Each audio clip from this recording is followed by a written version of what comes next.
जीवन की सच्चाइयों को आगे की ओर हम ले जाते हैं। और इस तरफ फिर हम अपने अगले एपिसोड में आ गए हैं अंजना दीप यूट्यूब चैनल से।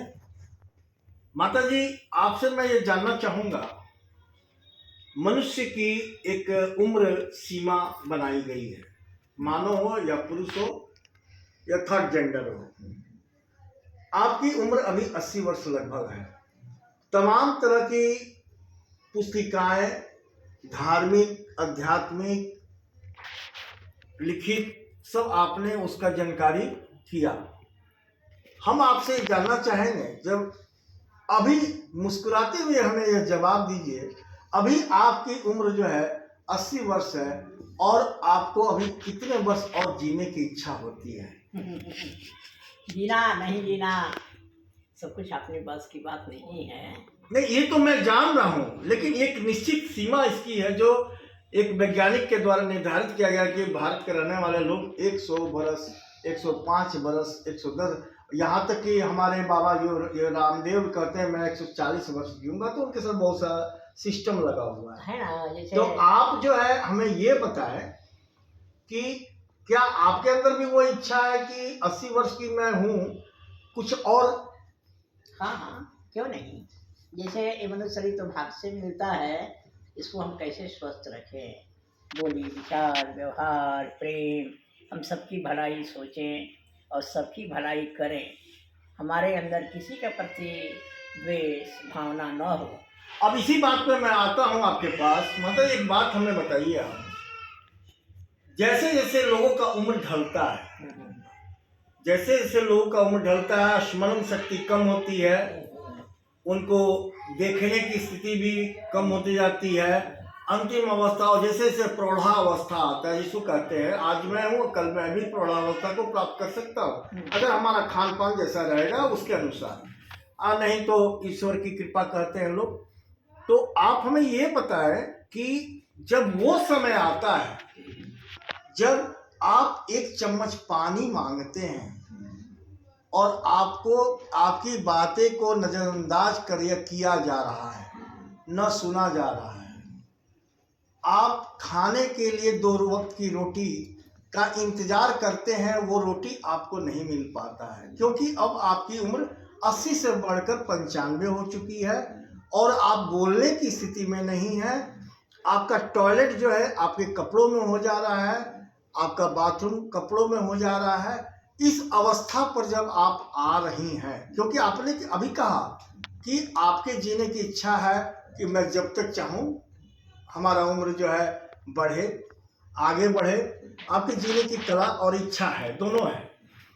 तो जब इस अवस्था को आप तो जानते हैं कि मनुष्य स्वाभाविक रूप से इस उम्र में आएगा तो प्रौढ़ावस्था में आएगा, और जब प्रौढ़ावस्था में आएगा तो ये सारी समस्याएं उसके सामने खड़ी हो जाती हैं। उस समय आपके मन के विचार मैं वही जानना चाहता हूँ, इसके बारे में हमें बताएं। तो भी विचार मेरा अच्छा ही रहेगा, क्योंकि मेरा बेटा बेटी पोता पोती सब सेवा की महत्व को समझते हैं और इस सेवा प्रेम से करते हैं, एक भगवान समझ के करते हैं। क्योंकि मंदिर में थोड़े भगवान बैठा है, भगवान तो आपके पास ही है, जिसने आपको जन्म दिया, आपको घर दिया, आपको पैसा दिया, आपको सेवा किया। एक समय उसका भी आपको करना आपका फर्ज है। ये हमारी संस्कृति कहती है कि माता पिता पहला ही गुरु है, भगवान है, वो जिंदा जिंदा देवता है।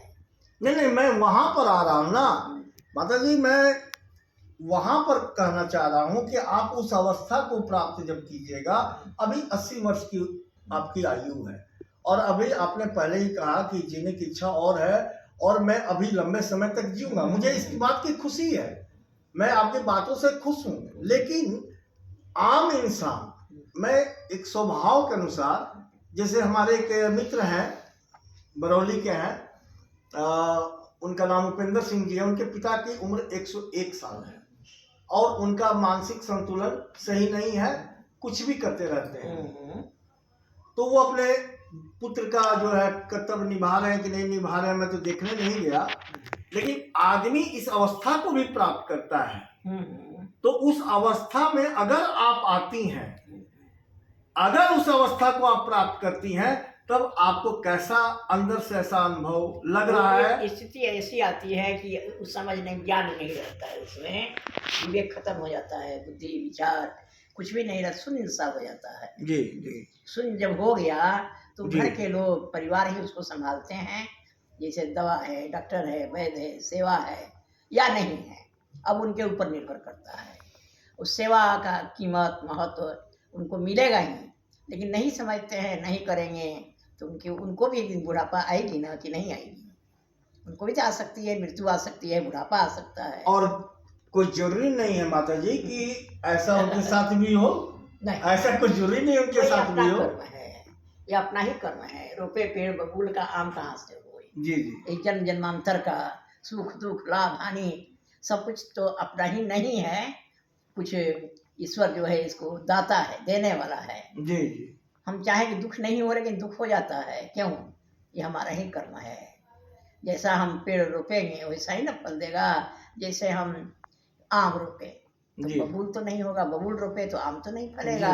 जी तो ये हमारा कर्म क्षण क्षण कर्म हो रहा है, जी जी और उसी के फल के हिसाब से सुख दुख लाभ हानि, अच्छा बुरा, ये स्थिति है तो होगा ही, जी। होना ही है। उस समय विवेक समाप्त हो जाता है, बुद्धि विवेक सब समाप्त होता है, और वह भोगना ही पड़ेगा। ये आप कैसे महसूस कर रही हैं? किसी की अवस्था को देख के महसूस कर रही हैं या अपनी सोच से या अपने विचार से? अपनी सोच, अपनी विचार तो सबका एक सा नहीं होता है, क्योंकि जी। अपना अपना ही। अच्छा, सबका एक जैसा नहीं नहीं। होता है। नहीं, कोई बुद्धि विचार ठीक रहता है, मरने के समय भी वो पानी मांग लेगा, भोजन मांग लेगा, कहेगा कि हम अब मरेंगे। मरने से घबराएगा नहीं, क्योंकि अनेक बार जन्म मृत्यु के चक्कर में पड़ चुका है, उसे ज्ञान है। जी और जिसको ज्ञान नहीं है तो सारा इलाज होते रहेगा, सब कुछ सेवे करते रहेगा, उसको मरना ही है, क्योंकि एक नियम है, जन्म मरण एक नियम है, ये ईश्वर का नियम। तो ईश्वर का नियम को पालन करना होगा ना, वो तो ईश्वर करा ही लेता है ना। जी जन्म मृत्यु दुख सुख लाभ हानि, तो जिसके अंदर आत्मबल है, शक्ति है। आपने अभी कहा कि ईश्वर करा लेता है, तो आपने इसका मतलब है ईश्वर पे आप विश्वास करती हैं? हाँ, ईश्वर को माता पिता गुरु संत महात्मा रामायण गीता वेद उपनिषद सब धर्मों को मैं आदर करती हूँ, सब गुरुओं का मैं आदर करती हूँ, सब लोगों को मैं आदर करती हूँ, सम्मान करती हूँ। क्यों? ईश्वर ने बनाया है, सब कुछ बनाया है, आकाश बनाया, धरती बनाया, पेड़ बनाया, सब कुछ वही देते हैं।